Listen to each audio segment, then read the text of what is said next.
Now time for me to invite some very special people onto the stage to release the silver report for this year. Ladies and gentlemen, I would like to invite Mr. Chirag Sheth of Metals Focus to join us on the stage. Also inviting Mr. Michael Di Rienzo, Mr. Phil Baker, Mr. Surendra Mehta, Mr. Rajesh Rokre, Mr. Chirag Thakkar, Mr. Vijay Murthy, Mr. Vipin Raina, and Mr. Ahmed Riyad. As these gentlemen join us on the stage, just to give you an update, the World Silver Survey project is commissioned every year by the Silver Institute for the Industry. Mr. Chirag Sheth is the principal consultant for Metals Focus, and he will present the copies of the World Silver Survey 2025 to the dignitaries on the stage. So to all the esteemed guests in the house, as we unveil the silver report, the silver survey for this year, yet again,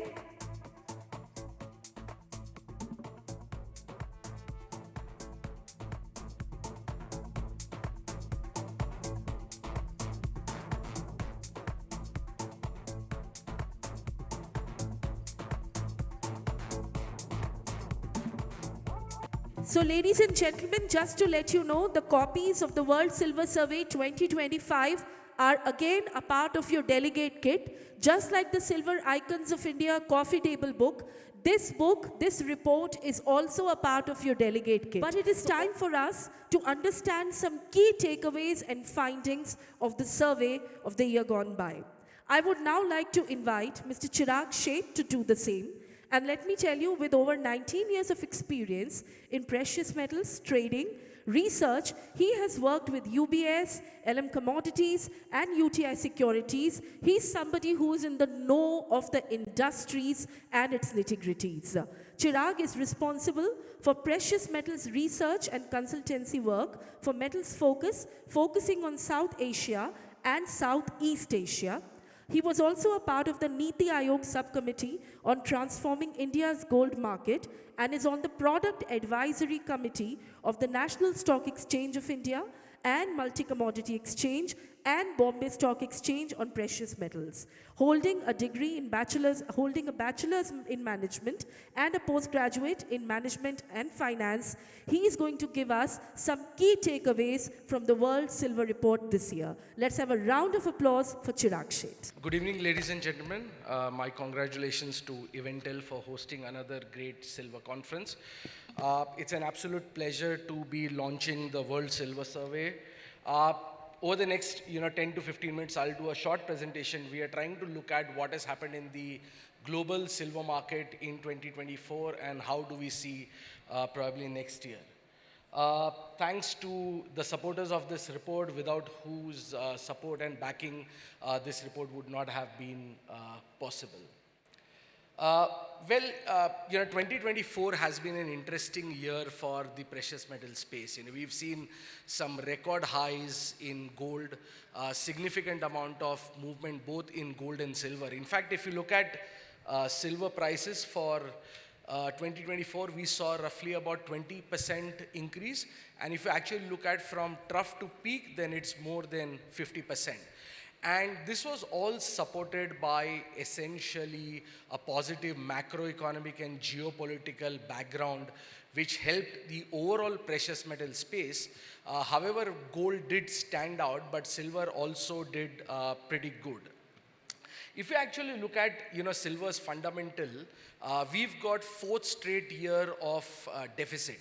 I think deficit in the market was roughly about 4,500 tons, which is 15% of the overall supply. And we believe that the fundamentals for silver, when we look at purely demand and supply dynamics, silver is placed at a very great moment where on a continuous basis demand is outstripping supply. Also supported by all these geopolitical factors, supported by demand and supply dynamics, we have seen growing investor interest in silver, both at the retail level as well as at the institutional level. In fact, in many countries, we've seen significant amount of inflows into ETFs, and India stands out over here, where over the last 1 year, we've seen significant amount of investors buying into silver, both retail investors as well as we've seen now in India, family offices looking at silver very closely and having silver as an important part of their portfolio. If you look at the global mining side, in 2024, mine supply increased by roughly 1% to about 819 million ounces. Much of this growth actually came in from North America and Russia. But North America stands out over here where both Mexico and US saw an increase in production. In fact, supply from Mexico was due to Newmont's mine running at full capacity. We also saw in the US supply growth coming in from supported by one of the mines from Hecla. We have seen sustained growth coming in from Australia, Bolivia as well. But this is what is showing. So you see North America, about 9 million ounces of growth. Oceania region, which is Australia, about 6 million ounces growth. Whereas we've seen continued downtrend coming in from Central and South America and Asia as well. But next chart is very, very interesting. Here what we are trying to show is how silver is behaving in terms of sources. So, for example, primary silver mines have seen a continued fall over the last 2 to 3 years. And now silver coming from primary mines is roughly about 7,000 tons. Silver from copper mines have also seen a bit of drop in production. However, the standout is the lead and zinc mines. That's where we are seeing sustainable increase in silver mine supply.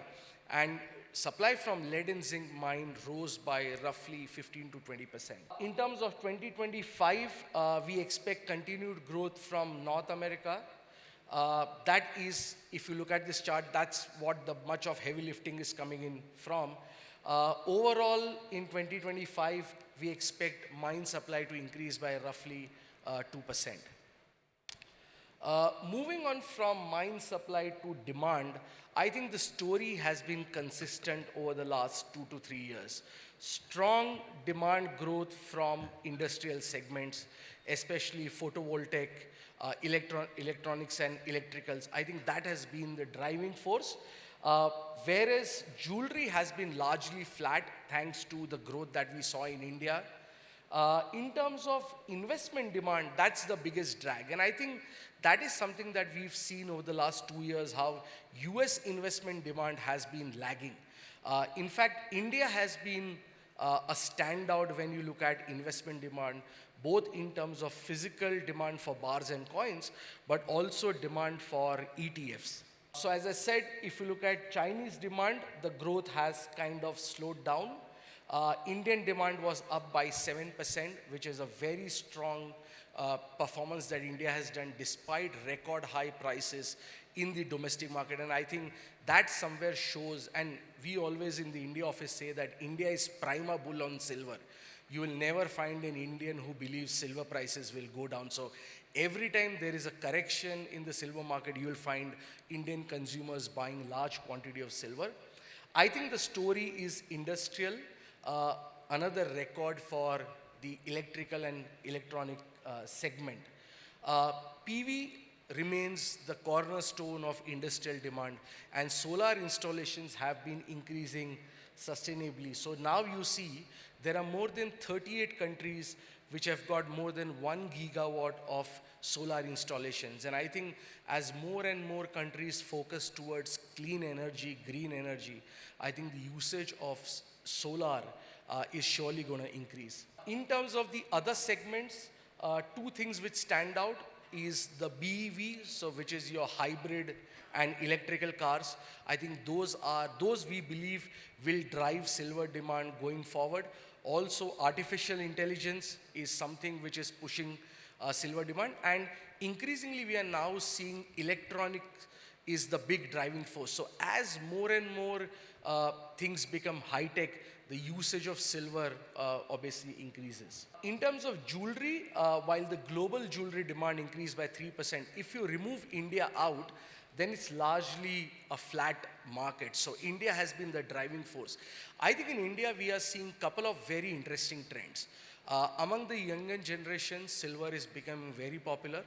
As gold prices go higher, you are seeing an increase for gold-plated silver jewelry.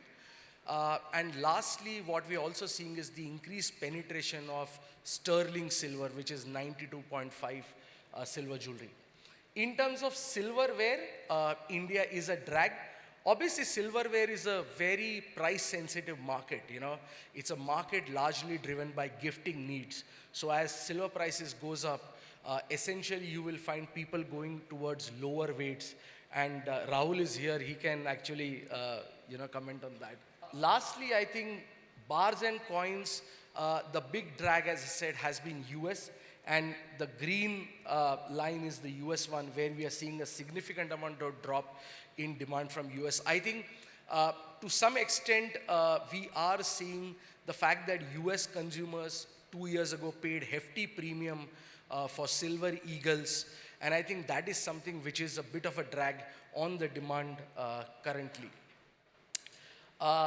You cannot talk about gold and silver without mentioning tariffs, and I think tariffs is something which is currently driving the entire precious metals market. And I think what has happened is we've all seen EFPs shot up because of metal moving from some of the traditional trading markets like London or even Asia to the US, and that has then led to stocks at the CME vaults literally skyrocket. Lastly, I think for 2025, we believe global supply will increase by 2%, essentially due to the jump that we expect in North America. However, on the demand side, we are not so bullish at this moment.